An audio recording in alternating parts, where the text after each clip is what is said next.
Listen, I am certainly someone that lives and breathes Android, but lately I feel like a fundamental shift has been happening in the ecosystem that's making me a bit worried about the direction Android is heading. It feels like the platform is slowly becoming more restrictive, moving away from the enthusiast and hobbyist roots that made it so special in the first place, and I think a lot of people are starting to notice. Over the past few months, several major Android stories have popped up, and when you look at them all together, it paints this picture that Android is quietly changing its core identity. The first major sign that Android's core is being disrupted is with the upcoming changes that will be happening to sideloading. If you've been following Google News, you would know there is a new mandatory developer verification system starting in 2026 where any app installed outside the Play Store must come from a developer who has provided their legal name, address, email, and phone number directly to Google, and we don't really know if there's going to be a way around that. Officially, Google says the reason for this is security purposes, as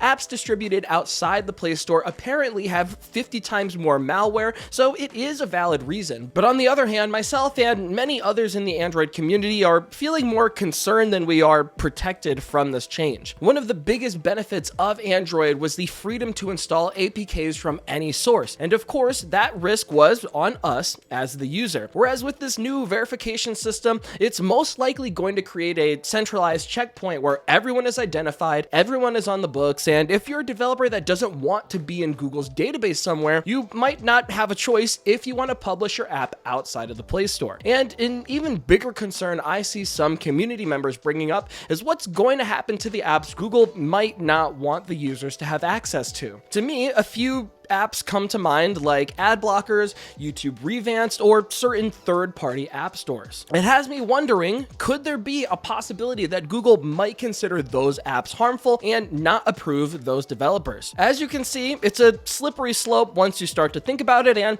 because we don't yet know the outcome, it just makes this whole thing feel like it's another step towards Android being more of a quote-unquote walled garden, just like Apple's iOS. And an even bigger hit, especially for us in the Pixel community, is what Google is doing with the Android open source project, or otherwise famously known as AOSP. A few months back, Google shifted its Android development to a more private, internalized model. Before this change, some parts of Android were already being developed privately. However, the foundational core components of AOSP were largely developed in the open, which is what a lot of custom ROM projects use to keep their development up to date. Whereas now, developers have to wait for Google to release large code drops after the work has already been completed first on Pixel devices. At the time, it seemed like not much was going to change, but 3 months later, we are definitely seeing real-world consequences of this news, and it's hitting the custom ROM community pretty hard. Two of the most respected, privacy-focused projects, that being GrapheneOS and CalyxOS,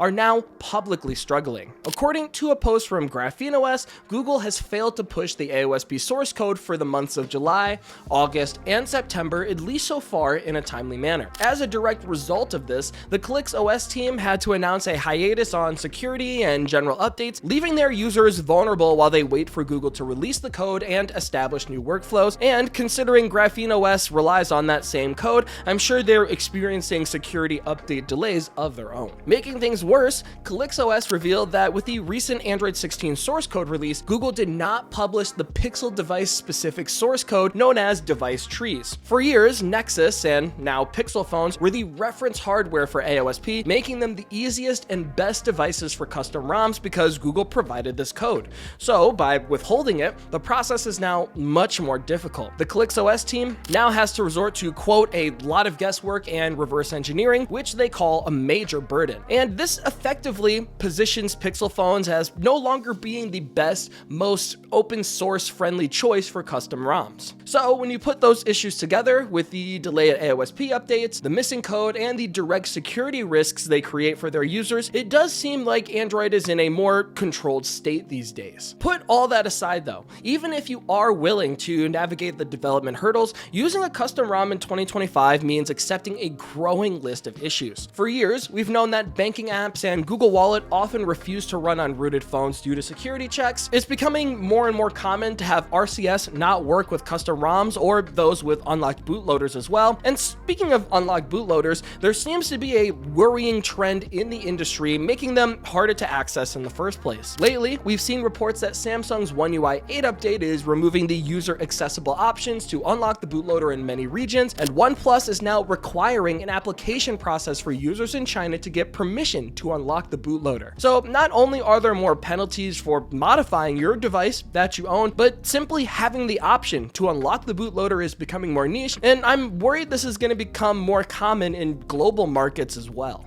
And finally, while not a direct action from Google specifically, the recent end of the legendary Nova Launcher feels like a huge casualty as part of this changing environment. Long story short, Nova Launcher was a powerful, popular symbol of what made Android so great in the first place, being known as a hobbyist platform with infinite customization. However, third-party launchers have been quietly discouraged on Android for years now, ever since the gesture navigation change with Android 10. That change introduced some technical issues like jank when accessing the recents menu, problems that were never truly fixed for non-stock launchers. Ultimately, it seems like users these days are now encouraged to use the default launcher, whether for a recognizable brand look with that specific manufacturer or to be engaged in a more highly curated home screen experience. It's just another obvious signal that Android's original roots in deep customization are unfortunately no longer this platform's main attraction. So when you put all these stories together, the restrictions on sideloading, the effective sidelining of the custom ROM community, the penalties for rooting,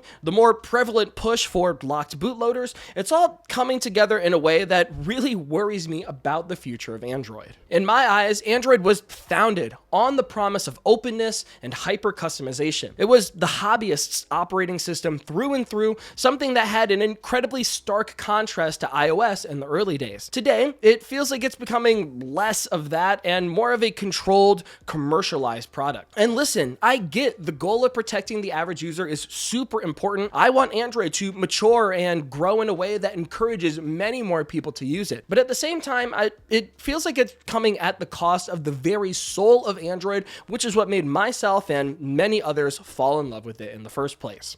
But those are just my thoughts on how Android seems to be changing lately. I know it was a lot, but I'm going to leave it to you guys now. What do you think of these recent stories? And maybe a better question, are you seeing any tangible effect of these changes? Do you think Android is losing some of the aspects that made it special in the first place, or is this a necessary evolution to you for a better platform? Let me know all your thoughts down in the comments below, as I am always super curious to hear what the Android community is thinking.